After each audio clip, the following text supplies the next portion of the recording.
All right, fantastic. Good afternoon, everyone. The June 24th, 2026 meeting of the Housing, Arts, and Civil Rights Committee will come to order. It is 2:01 p.m. I am Deanne Foster, chair of the committee. Will the committee clerk please call the roll? Councilmember Rink, Present. Vice Chair Lynn, Here. Chair Foster. Here. Chair, there are 3 members present. All right, and please note that Council President Hollingsworth and Councilmember Juarez have been excused, and welcome everyone to the online special World Cup Game Day committee meeting of Housing, Arts, and Civil Rights, where we are mostly remote today. If there is no objection, the agenda will be adopted. Hearing no objection, the agenda is adopted. We will now open the hybrid public comment period. Public comments should relate to items on today's agenda or the purview of the committee. Clerk, how many speakers are signed up today? We have no in-person speakers and 4 remote speakers. Okay, fantastic. Since there are fewer than 30 speakers, each speaker will have 2 minutes. Clerk, will you please read the public comment instructions? And we will, since there are no in-person speakers, we'll start with our online speakers. The public comment period is up to 60 minutes. Speakers will be called in which the order in which they are registered. Speakers will hear a chime when 10 seconds are left of their time. Speakers' mics will be muted if they do not end their comments within the allotted time to allow us to call on the next speaker. The public comment period is now open, and we will begin with the first speaker on the list. The first speaker will be Daniel Gray, followed by Nick.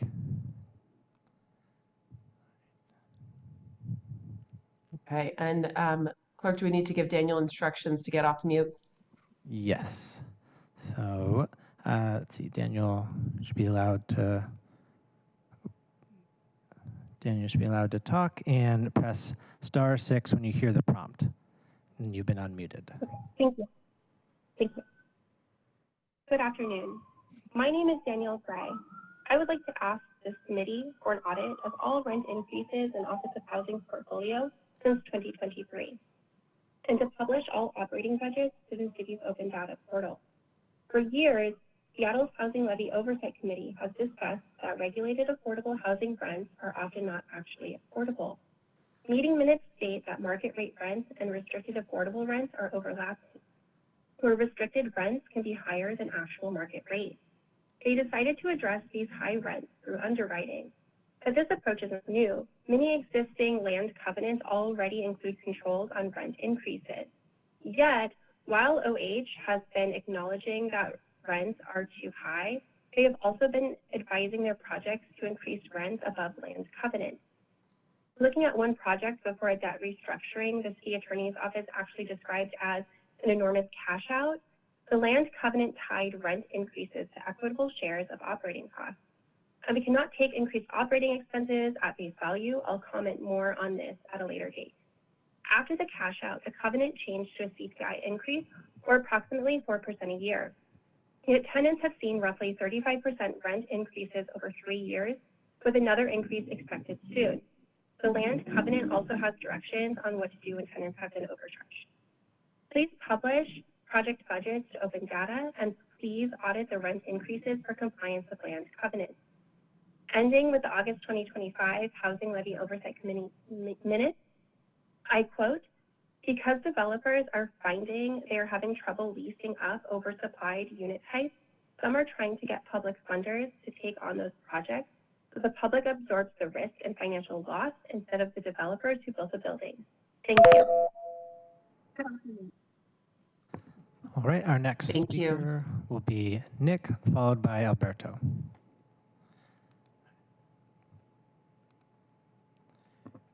Good afternoon, council members. I'm here to comment on Council Bill 121236 regarding the ground lease property at 2929 27th Avenue South. My name is Nick Taronis, and I serve as the Director of Community Relations for the Rainier Valley Early Learning Campus, where this site will house our early learning campus. And as a member of the University of Washington College of Education, we are beyond excited to be a partner in this project, and I'm happy to lend my voice to encourage your support for what we envision. Our vision is to create an early learning hub of excellence that does 3 things. First, it will provide additional spots of high quality early learning and care for children in the Rainier Valley, especially those in the future housing units. And this includes access to infant and toddler care. Second, it'll create hands-on research and training opportunities for University of Washington students pursuing careers in early learning and education, everyone from classroom teachers to researchers to future policymakers.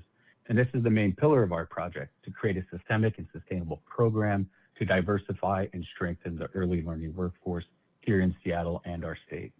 And lastly, the third, it will provide a professional development opportunities for early learning providers, not only in the Rainier Valley and throughout Seattle, but across the state. And we're also excited to share that that several UW Health Sciences Services, medicine, dentistry, pharmacy, social work have agreed to lease 2 small offices within the building. So think about vaccine clinics, dental hygiene workshops for children and families, and other similar programs. And while these won't be fully clinical services, they will create meaningful opportunities for students to engage with the community while expanding access to health education. With your support for this bill, this endeavor will not only strengthen the early learning workforce in our city and state, it also has the potential to become a national model for what a strong university community partnership in early learning could look like, with strong support from our local leaders in government, such as yourself. Thank you for your time. All right, and our next speaker will be Alberto Alvarez, followed by Estela Ortega.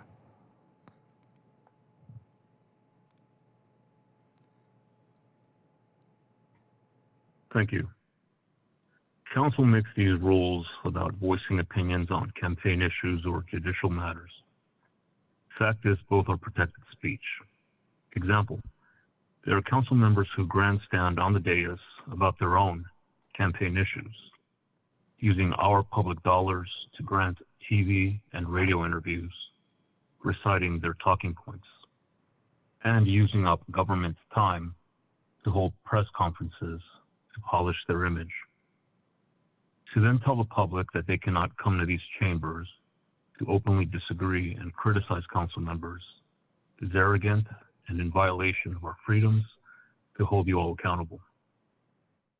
As for judicial matters, we, the public, are well within our rights to look at any current matter in the courts and speak our opinion related to any pending adjudication.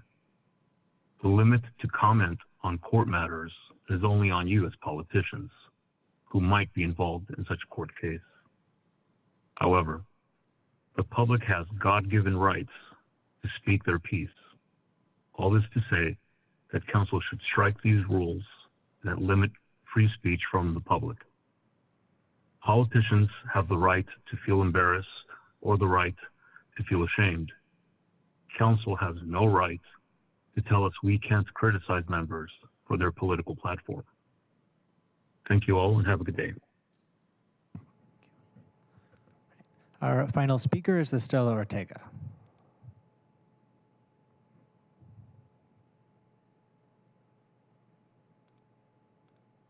Good afternoon, Chair Foster and council members. My name is Estela Ortega, and I am the Executive Director of El Centro de la Raza. I'm here today to express our strong support for Council Bill 121-236 regarding the ground lease of the property at 2929 27th Avenue South. We are proud to partner with Mercy Housing Northwest on this exciting, innovative, and transformative project. Together, we have worked closely with the Office of Housing, multiple city departments, and outstanding design team to reimagine the Mount Baker Station area and create a vibrant, inclusive community that reflects the needs and aspirations of Seattle residents. Through extensive public engagement, key themes emerged: creating a neighborhood that is welcoming, safe, diverse, accessible, and community-centered. These values are at the heart of everything we are building. This project will provide 241 new affordable homes for working families with strong emphasis on larger 2, 3, and 4 bedroom apartments that are desperately needed in our city. It will also include a new Rainier Valley Early Learning Campus in partnership with the University of Washington, providing 35,000 square feet dedicated to childcare and educational opportunities. In addition, the development will feature commercial space for locally owned businesses in partnership with the Office of Economic Development, helping to strengthen economic opportunities within the community. At its center will be a large public open space where residents and neighbors can gather, celebrate, and connect with one another. We are working under a very tight timeline to reach closing and begin construction this fall. For that reason, we respectfully ask for your support of the legislation before you today so that we can move forward in delivering these critical community benefits. Mil gracias for your consideration and your commitment to creating affordable housing and thriving communities in Seattle. Thank you. And there are no additional registered speakers. All right, fantastic. Thank you so much. And thank you to all of our public commenters today for joining us and sharing. I really appreciate it. With that, we will now move on to our first item of business. Will the clerk please read item 1 into the record?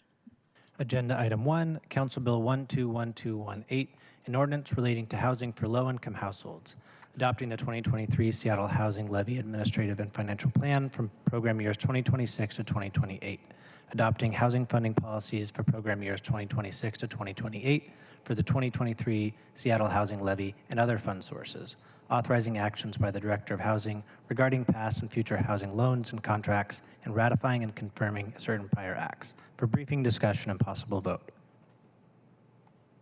Okay, thank you so much. And colleagues, I'm really excited to have this in front of us today for a possible vote.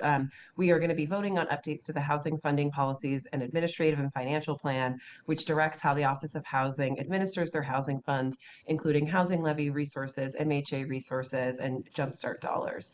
At our last meeting, we heard a presentation from the Office of Housing on this item. And as a reminder, these items are updated every 2 years, and this legislation does not propose major updates, but rather builds on changes that were made in 2024. And I want to thank the Office of Housing team for their incredible work on this update, as well as for the Mayor's Office for bringing these forward. Colleagues, I will be introducing an amendment to the legislation here in a moment, but prior to doing that, I want to acknowledge we are joined by Tracy Rasliffe from Central Staff and provide an opportunity for any colleagues to ask final questions around the underlying legislation prior to moving the amendment forward. So colleagues, I'll pause to see if there are any final questions there. Okay. Seeing none, you'll get another chance for it before we vote, but seeing none, I want to introduce an amendment that my office circulated to committee members yesterday, and you also received a physical copy of this amendment. So what this amendment addresses is that as part of the 2025 NOFA awards, Office of Housing for the first time included debt restructuring and stabilization loans. So that was already an allowable use of funds. What this amendment does is it provides more details on the process for Office of Housing to make those funds available. This amendment also clarifies that the Office of Housing may make supplemental funding adjustments in order to facilitate construction finance closing or to facilitate conversion from construction to permanent financing. Again, this was already a practice in the Office of Housing, but providing some clarity and some boundaries at the HFP level, we think is going to be helpful to provide that guidance and certainty for the Office of Housing. And finally, it provides discretion to the Office of Housing for when they can require funding adjustments to be made administratively versus when those funding adjustments need to be done through a competitive process. So those are the 3 things that are done in this amendment. I may have just taken Tracy's job from her. Sorry, Tracy, but I'm sure there will be plenty of questions. So with that, I want to move to amend Council Bill 121218 as presented on Amendment 1. Is there a second? Second. Fantastic. It has been moved and seconded. Are there comments or questions on Amendment 1? Councilmember Lynn, I see you off mute, but I'm not sure if that was just to get ready to vote or not. That was just to second it, but Councilmember Ring beat me to it. So. Okay, fantastic. And Tracy, I'll just offer if there's any additional comments that you wanted to provide on the context of the amendment, if I didn't take the whole show from you with my intro comments. Never a problem when the council members want to take our jobs away from us and who know well enough about what it is they're proposing that they can actually speak to it. Yeah. I think you did a fine job. I would just add that I think this language, again, OH has had a lot of authority, existing authority underneath the housing funding policies to do these kinds of allocations. It's just providing a little more detail about what they're doing now, which is becoming a little bit more customary than what we've done in the past in terms of trying to deal with some of the challenges that our affordable housing portfolio is dealing with, particularly on the operations side. So I think it just provides much more transparency about the types of activities that they're involved in to try to support our affordable housing providers. So I think these are really good specific adds to the housing funding policies in terms of transparency and process. Thank you for that, Tracy. And I'll just close with expressing appreciation to the Office of Housing staff for working so closely with my office on this amendment and the feedback and collaboration to bring it forward. I think it's something that we all think does a good job at meeting the need and elevating the transparency. And so with that, I will ask for the clerk to please call the roll on the adoption of Amendment 1. Councilmember Rink, Yes. Vice Chair Lynn, Yes. Chair Foster. Yes. Chair, there are 3 votes in favor, none opposed. Fantastic. The motion carries and Amendment 1 is adopted. Colleagues, I will just turn to you one more time and check if there are any final comments or questions before we vote on Council Bill 121218 as amended. All right. Fantastic. With that, I've moved that the committee recommend adoption of Council Bill 121218. Is there a second? Second. All right. It is moved and seconded to recommend adoption of Council Bill 121218 as amended. Are there any further comments? Seeing none, will the clerk please call the roll on the adoption to pass? Oh, nope. Okay. The Special World Cup adoption. Here we go. All right. Will the clerk please call the roll on the recommendation that the council bill pass, that the council pass Council Bill 121218 as amended?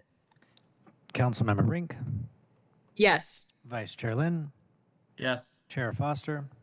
Yes. Chair, there are 3 votes in favor, none opposed. Fantastic. The motion carries and the committee recommendation that the council pass the bill as amended will be sent to the June 30th, 2026 City Council meeting. Thank you so much, colleagues. We will now move on to agenda item 2. Will the clerk please read item 2 into the record? Agenda item 2, Council Bill 121236, an ordinance relating to the Office of Housing granting a ground lease of real property located on 2929 27th Ave South, authorizing the Director of the Office of Housing to grant a lease of the real property to MBTOD Phase 1 LLLP, an affiliate of Mercy Housing Northwest and El Centro de la Raza, and authorizing related agreements and actions to support the development of affordable housing and commercial space intended to be used for early learning, child care center, and associated uses. For briefing, discussion, and possible vote.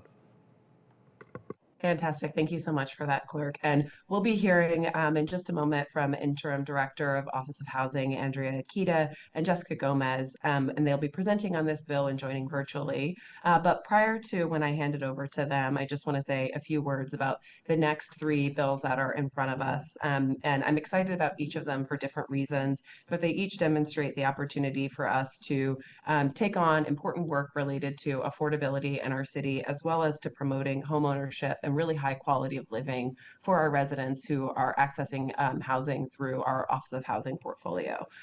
We heard from our public commenters today from El Centro de la Raza, as well as from the University of Washington, about the importance of the Mount Baker site. But I will just reiterate, this site puts us on track to build 241 new units of affordable housing that is right next to a light rail station, that is in a community that has right across from a high school, and so many other important community connections and amenities. I'm really grateful for the ongoing work and the leadership of El Centro, Mercy Housing, University of Washington, our partners at the state, and so many others who did hard work to get us here. And I want to again express my appreciation to OH and the mayor's office on this. All of our offices have been offered the chance to be briefed by Office of Housing on this prior to this committee meeting, and we will hear the presentation from OH on this item and then put it up for questions from committee members prior to proceeding for a vote. As you heard from our public commenter at El Centro, folks are moving forward on a very important and tight construction timeline, and we want to make sure that we are able for them to proceed with their work.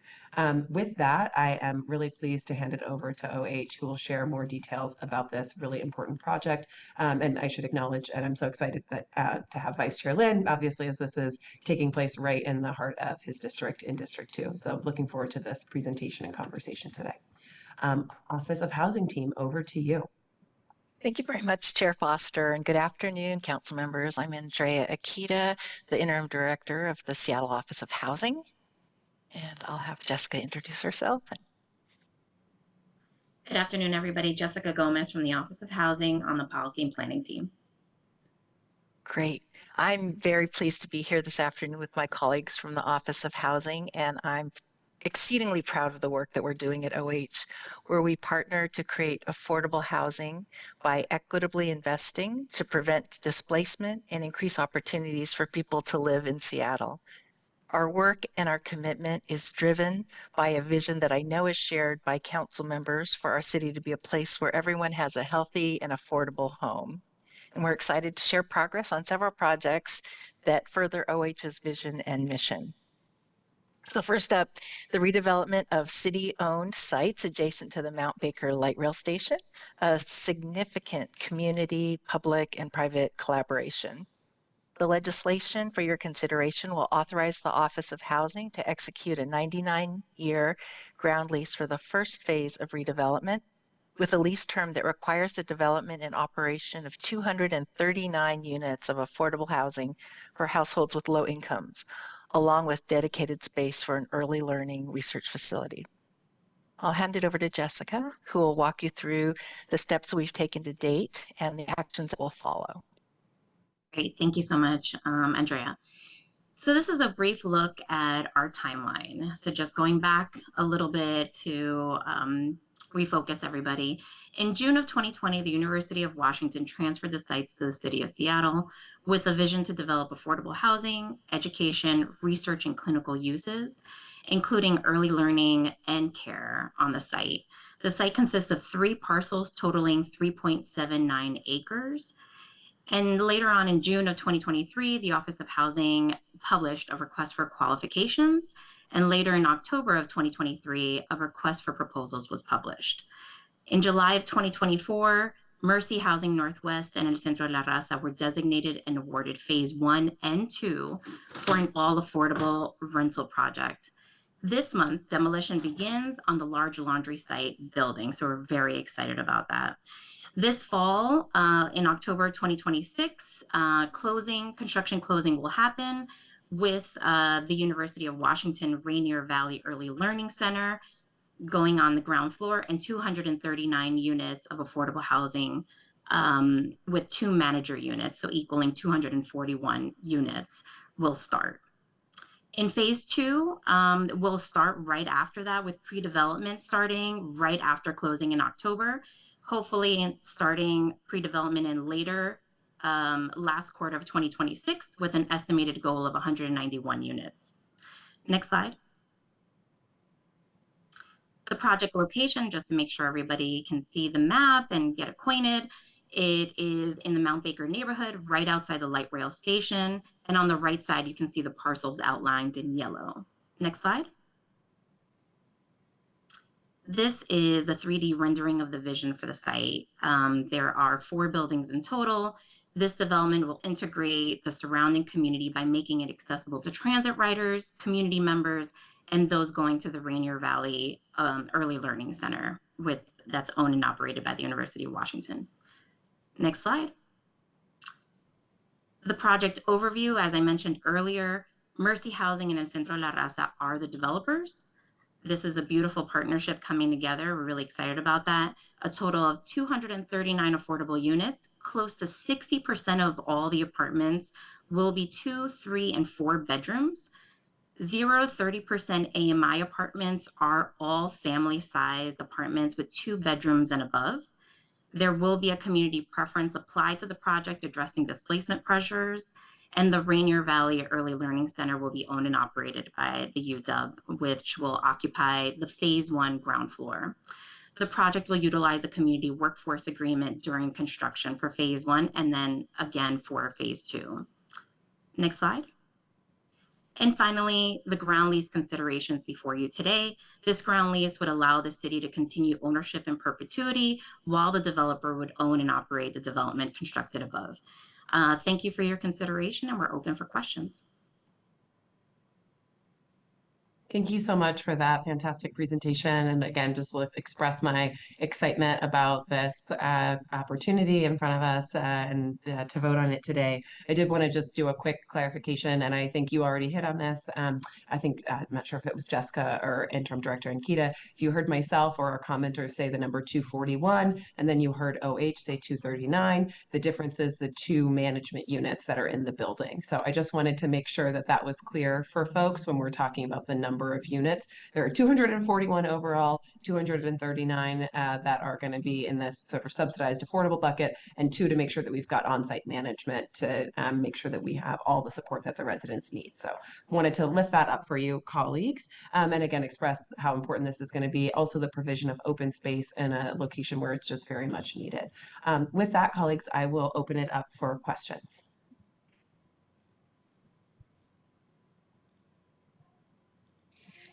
All right. I think I'm not seeing any questions coming from folks. I think that's because we are all so excited about this opportunity. And so with that, I will move that the committee recommend adoption of Council Bill 121236. Is there a second? Second. Fantastic. It is moved and seconded to recommend adoption of the council bill. Are there any further comments?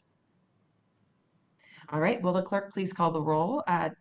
Oh, no, okay. Will the clerk please call the roll on the recommendation that council pass Council Bill 121236? Councilmember Rink, Yes. Vice Chair Lynn, Yes. Chair Foster.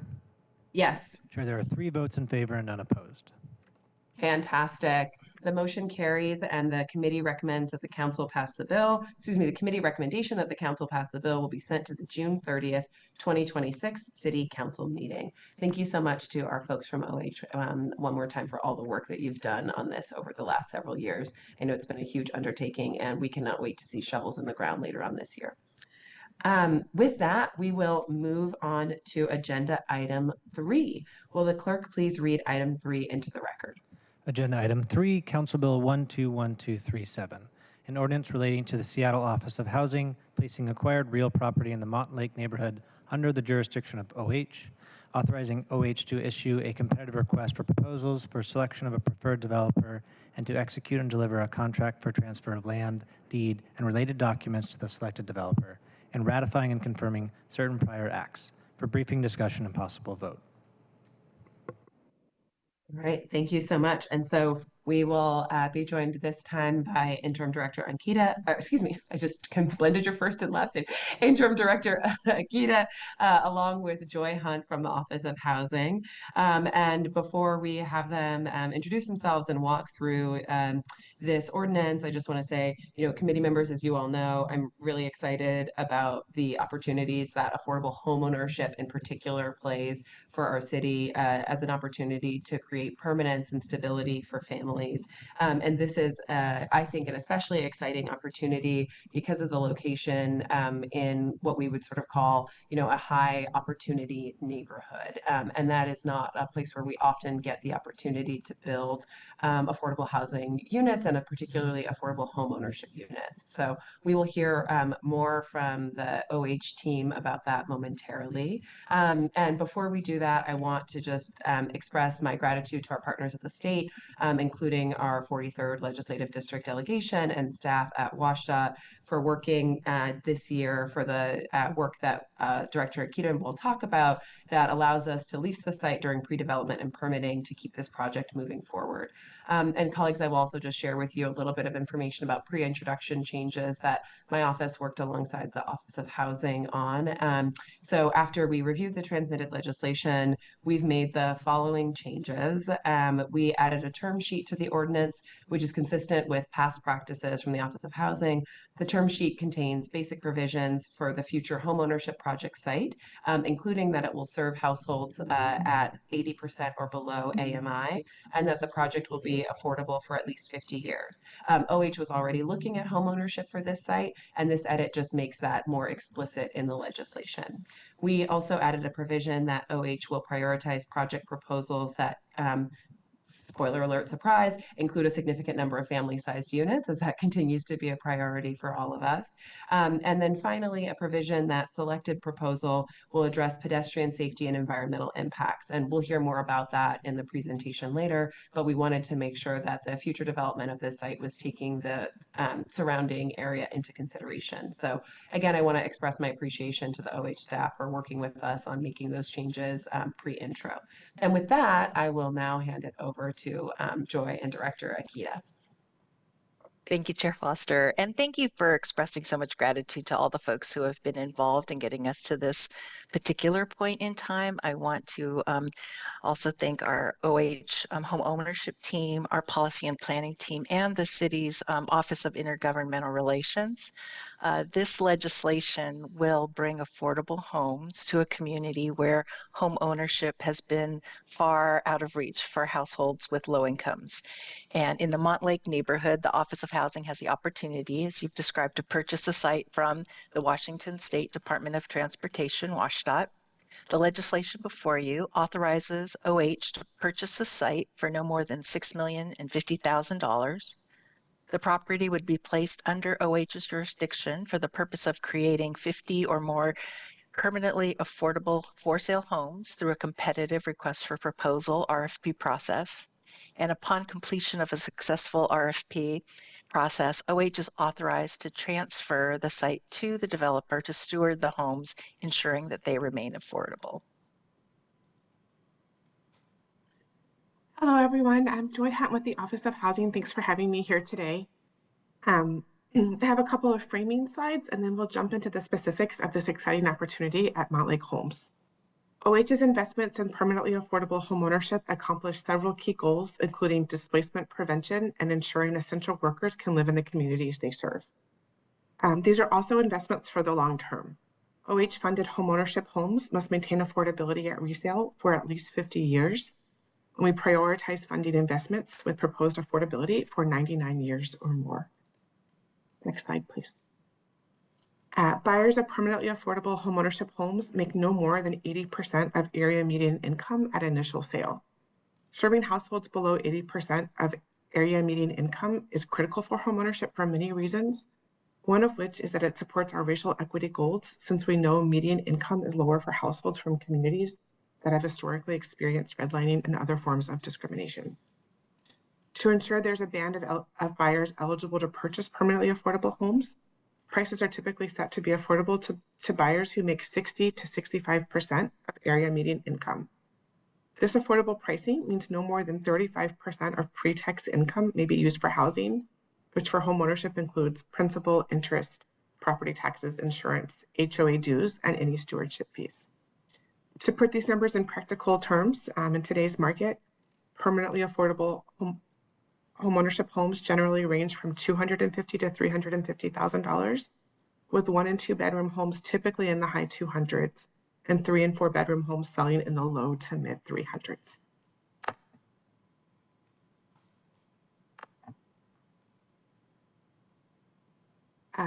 One more slide to wrap up my framing of the model. In permanently affordable homeownership, the home buyer purchases the home and leases the land from the stewardship organization in a long-term renewable lease. In exchange, they agree to sell the home at a restricted price if they choose to sell in the future. The stewardship organization owns the land and ensures homes are sold at affordable prices to income-eligible buyers in the event of resale. Next slide, please. The Montlake home site is located at 2625 East Montlake Place East. This is the intersection of SR 520, Montlake Boulevard, and East Roanoke Street. This land was used by WSDOT for construction staging during the construction of SR 520. It's now vacant and considered surplus. It has a no further action letter from the Washington State Department of Ecology. During the 2026 session, our state legislature appropriated funds, $6,050,000 for OH to acquire the site from WSDOT to develop at least 50 permanently affordable homes. We will purchase the site from WSDOT for $5,800,000. The balance of funds will be used for closing costs, title insurance, and potentially some survey work and other due diligence expenses. Following ratification of the legislation under consideration today, OH will enter into a purchase and sale agreement with WSDOT, and we subsequently expect to close on the purchase of the property this fall. Our next step will be to issue a competitive request for proposals in early 2027 to select a permanently affordable homeownership developer to build homes on the site and provide stewardship services once construction is complete. Through the RFP process, we intend to make an award reservation that will include both the land and a development subsidy loan. Next slide, please. This is an amenity-rich area. The site is a short walk to an elementary school, a library, a park, and retail in the Montlake neighborhood. It's also worth noting that the Montlake neighborhood doesn't have any affordable homeownership opportunities currently, so we're very excited at the opportunity to build in Montlake. The site is currently zoned in C1, which will allow us to develop up to 4 stories. We understand the site is under consideration for rezoning to NC2, which would give our selected developer the option to go up to 5 or 6 stories. As previously shared, our plan for this site is to release a request for proposals to select a permanently affordable homeownership developer. We're targeting Q1 of 2027 for RFP release. The request for proposals will encourage 4 priorities. First, as we've alluded to, family-sized housing will be a priority for the RFP. Jessica and I had the pleasure of participating in a community engagement event hosted by the Montlake Community Club this spring, with approximately 70 Montlake neighbors in attendance. During that event, we heard a resounding support for affordable homeownership for families. We also learned Montlake Elementary School was recently redeveloped and currently has significant capacity for more students. Second, the RFP will prioritize trees and greenery between homes and SR 520, as well as other green building and pollution mitigation strategies. Our original assessment of the site indicated the potential to build up to 90 homes. We reduced that number to a minimum of 50 homes to ensure there would be room for 1 to 2 rows of trees between homes and 520. The RFP will also encourage pollution mitigation strategies such as triple pane windows, high efficiency HVAC systems, and other green building techniques. Third RFP priority, we've heard from neighbors that they would like ground floor commercial at this site, ideally a grocery store. The RFP will encourage ground floor commercial if financing for retail is identified, although we cannot guarantee that will be the case. We want to be transparent in saying that there are challenges to doing this. OH's development subsidy, as well as the State Housing Trust Fund, are limited to funding residential development. However, we will encourage developers to think creatively about how to include retail if possible, and we continue to welcome ideas for financing such development. Fourth and finally, we've heard from neighbors an interest in having parking as well as support for creative strategies to mitigate congestion and to improve pedestrian experience around this site. The Montlake's Homes RFP will reflect these 4 priorities. And we're happy to entertain any questions you may have. Thank you so much for that. And I'll just say quickly, as a maybe it's a comment question, in regards to the ground floor commercial opportunity there, my understanding is that the language is if feasible, as described in the slide. So encouraging that in the proposals, but not a requirement in the proposals, given the complexity that you already mentioned. Is that correct? Short summary, Joy? Yes, absolutely. Fantastic. Thank you for that. And I see a question from Councilmember Lynn. Over to you. Thanks so much for this presentation. Super excited and agree with the idea of making sure that there's trees there to be a buffer between the highway, off-ramp, and the homes. I think that's great. And yeah, if there could be a corner store, I'm sure the neighborhood and the homeowners would love it if that's possible, if it's feasible. So agree with all of that. In terms of the funding, do we need to take budget action to accept funds? Where are we at with the funding for this? There's a separate action that's, this is included in supplemental to be able to receive those funds and then make them available to the Office of Housing. Wonderful. Okay, thank you.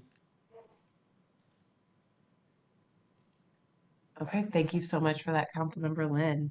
Any other questions from the committee? Fantastic. Well, thank you so much for that overview, OH, and again for all the hard work on this. I know it's been a while in the works again. So with that, I move that the committee recommend adoption of Council Bill 121237. Is there a second? Second. Fantastic. It is moved and seconded to recommend the adoption of the bill. Are there any further comments? All right, will the clerk please call the roll on the adoption that Council pass Council Bill 121237? Councilmember Rink. Yes. Vice Chair Lynn. Yes. Chair Foster. Yes. Chair, there are 3 votes in favor and none opposed. Fantastic. The motion carries and the committee recommends that the council pass this bill. This will be sent up to the June 30th, 2026 City Council meeting. Okay, with that, we will move on to agenda item 4. Will the clerk please read item 4 into the record? Agenda item 4, Council Bill 121238, an ordinance relating to the Office of Housing, authorizing the acquisition of 2 parcels in the central area for the purpose of developing affordable homeownership units, placing the property under the jurisdiction of the Office of Housing, authorizing the Director of the Office of Housing or the Director's designee to issue a request for proposals and to select a developer and thereafter to execute and deliver a contract for transfer of land, deed, and related documents, and ratifying and confirming certain prior acts. For briefing, discussion, and possible vote. Fantastic. Thank you so much, Clerk. And before I bring back Interim Director Akita and Kelly Larson from the Office of Housing, I'm just going to share. I'm just so excited today. All I got is sharing excitement. But I want to share what makes this site special. So for us, we're getting a chance to accept a site that will be used for future affordable home ownership and to ensure that this historic site in the Central District can once again provide affordable housing. And so I want to express my appreciation to the Central Area Development Association, who operated this building for over 25 years and worked with the Office of Housing on the transfer of this site. I had friends who actually lived in this building and friends who live on this block, and I'm very familiar with this site, and I think it's just an incredible opportunity for the city. As with the Montlake site, my office did work with Office of Housing on a few pre-introduction edits, so I want to share those again with folks just for the sake of transparency. So we added a term sheet, again, consistent with past practice, which has basic provisions for the future of homeownership on the site, including the 80% or below area median income and maintaining affordability for at least 50 years. We also added a provision, I feel like somebody else could fill in the blank here, once again, that project proposals will provide a significant number of family-sized units. And really in particular, what I'm excited about this site, and I really want to say I'm so thrilled about this, is the utilization of community preference for homebuyer selection here, which again, as we think about our historic Central District and the opportunity for homeownership, I think it's just going to be really meaningful down the line in the Central District, particularly where we've seen just so much displacement of Black residents and other community members who have historically called the Central District home. Then finally, the transmitted legislation had left the door open for either rental or homeownership, and we updated that to reflect that the project would be homeownership focused. So those are the pre-introduction changes I wanted to share with you, colleagues. With that, and hopefully without stealing too much fire from OH, I will be handing it over to Interim Director Akita and Kelly Larson to walk us through the details of this location. Thank you very much. And I'll be joined by Joy Hunt once again. And I just love it when I'm so aligned and we are so aligned with our committee chair. And so at the risk of being redundant, I will repeat some of the information. And this project, I will say, is a little bittersweet because it reflects the end of one building's life and the significant challenges that are faced by community-based organizations to effectively operate affordable housing in the current environment.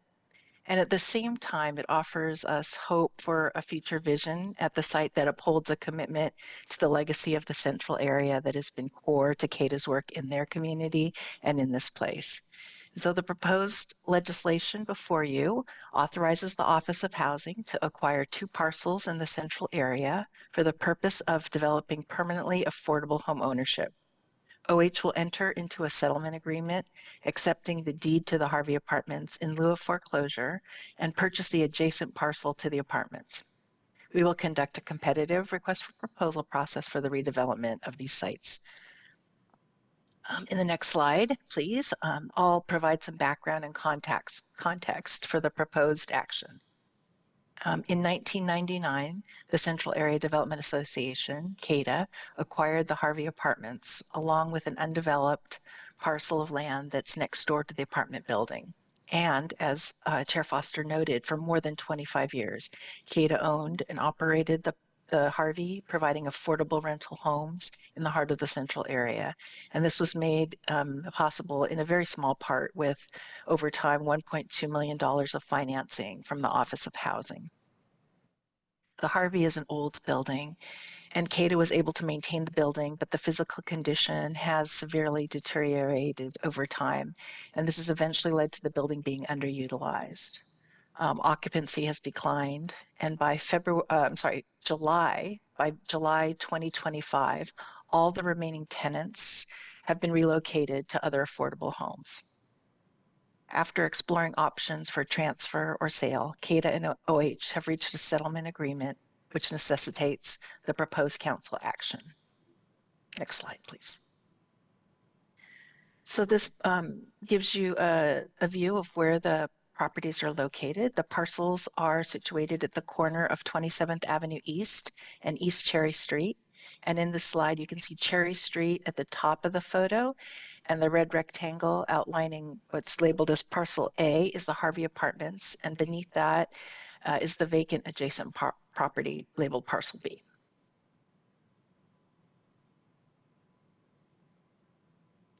And now we'll look ahead to discuss future development plans for this site. Our intention is to build permanently affordable resale restricted homes at this location. As previously shared, these are homes that would be affordable to initial and successive buyers below 80% of area median income. Typical professions of affordable homeownership buyers might be teachers and childcare workers, healthcare technologists and nursing assistants, transit drivers, and nonprofit professionals. For the Harvey site in 2027, we will release a competitive request for qualifications to select a community-based organization to lead community engagement to help us firm up plans for redevelopment. We'll solicit input on the number and type and configuration of homes, as well as design strategies to meet the needs of current and or displaced community members and reflect the history and feel of the neighborhood. When complete, as previously alluded to, homes will be marketed to households with ties to the community using community preference. Community preference prioritizes housing opportunities for residents at risk of displacement or those seeking to return to neighborhoods from which they have been displaced. Ties may include living in the Central District, previously living there, working there, volunteering there, or being part of a faith community located in the neighborhood. Renters with such ties will be prioritized for homeownership opportunities created at this site. And with that, we'll pause for your questions. Thank you so much. Colleagues, any questions on this item? All right, seeing none, I will move that the committee recommend adoption of Council Bill 121238. Is there a second? Second. All right, it has been moved and seconded to recommend the adoption of the council bill. Are there any further comments? Fantastic. Will the clerk please call the roll on the recommendation that the council pass Council Bill 121238? Councilmember Rink, Yes. Vice Chair Lynn, Yes. Chair Foster. Yes. Chair, there are 3 votes in favor and none opposed. Fantastic. The motion carries and the committee recommends the council pass the bill. This will be sent to the June 30th, 2026 Seattle City Council meeting. Is there any further business to come before the committee today? Councilmember Rink. Thank you, Chair. I want to commend you for pulling together such a positive agenda for today's committee meeting. It's not often you get to go back to back to back approving and taking action on such an array of incredible projects. So I really want to thank you and your team. Thank you, Sage, for being in chambers as well, clerking this meeting. And also a huge thank you to OH for clearly the years of work that have gone into preparing and getting these projects ready to go. Please don't interpret my lack of questions as a lack of curiosity nor excitement about these projects, but rather the OH team did a really careful job setting materials ahead of time and answering questions ahead of time. So I was just ready to enthusiastically support today. So huge thank you again to the OH team and to your team, Chair, and for putting together such a positive agenda. Thank you so much for that, Councilman Brink. I really appreciate it. And as you know, I share all the excitement. All right, unless there's any other business to come before the committee today. Fantastic. I will just share quickly to make sure folks are aware for the public. My office is planning to hold a special meeting on Monday, June 29th at 9:30 in council chambers, and an announcement of the special meeting should be sent out later this week. Colleagues, you have already received this. Our office has sent some email communication out about this as well to the public. We will be discussing potential homeowner privacy and protection legislation, which would create a do not solicit list that homeowners can opt into if they do not wish to receive real estate solicitations. We will have this on as an informational item only, and we will also be holding a special panel discussion with community leaders who will speak to the impact of unwanted solicitation on their communities across the city. So I'm really looking forward to seeing committee members and the public there. And with that, that concludes the June 26th or June 24th, 2026 meeting of the Housing, Arts, and Civil Rights Committee. Our next scheduled meeting is July 8th. And thank you for attending. It is 2:51 p.m. and we are adjourned. Thank you, Chair. Thank you. Thanks, everyone.